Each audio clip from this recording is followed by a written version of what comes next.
that devotion, and this thought just kept coming to my mind, and I'm like, well, that's not really something to tell at a tea party. And I was telling Joe this earlier, but God kept prodding me to tell you this story. I have told very few people this story. We all know that God does miraculous things.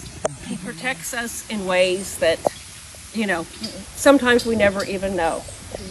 But something happened to me a few years ago, and it could only be called a miracle. For those of you that know me, I love to hike.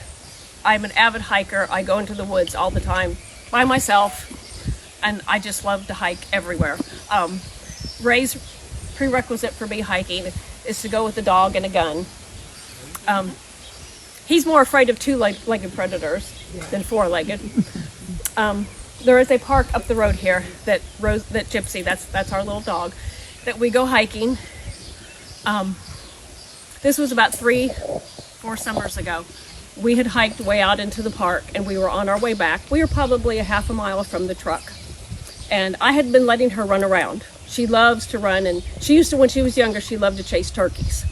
And I was letting her chase turkeys, and she was going up the hill, and she'd come back, and she'd go up the hill and come back.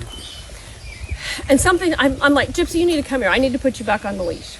Well, she came, and I put her on the leash, and it wasn't but a minute later, probably, you get that feeling that something is just weird. And I looked up on the hill above me, and there was a pack of coyotes. Oh. And they were going in the opposite direction. And I just stood there for a moment. I paused, and I'm scared to death. And they never looked at us. There was probably 7 or 8 of them. They never looked our way. They were just moving across the hill. And I grabbed Rose and I said, let's go. We ran out of that park. And of course I called Ray when I got out, and I told him, and he said, well, you're fine. I'm like, yeah, we're fine. And I muddled around about this for quite some time. I'm like, I don't want to be afraid to go and do what I love to do. So I had to make myself go back. And I'd go back, but I avoided that trail. Not that the trail had anything to do with it,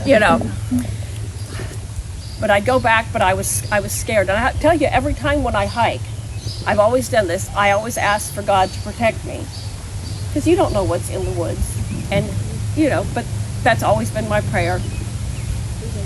And I was there, and the thought came into my head. God told me, he said, I put a wall up between you. He said, the coyotes did not see you. I was the only one that saw everything, because if Gypsy would have seen the coyotes, she would have had a fit. She would have started barking, carrying on. She never looked up. She never saw them. They never looked down and saw us. God put a wall there. And the first time I told Pastor Wilma that, she said, well, of course, there was a wall. I'm the only one that saw everything that happened. And so I still go to the park. I still go out there. But every time I go, when I ask God to watch over me, it's also, thank you, God, because I know every time I come here, you walk with me. Mm-hmm. He's always there with me, holding my hand. Gypsy's not there that much with me anymore. She's getting too old. But when I walk, Jesus walks with me. But I know it's not really a tea party thing, but God told me I was supposed to share this with y'all. So.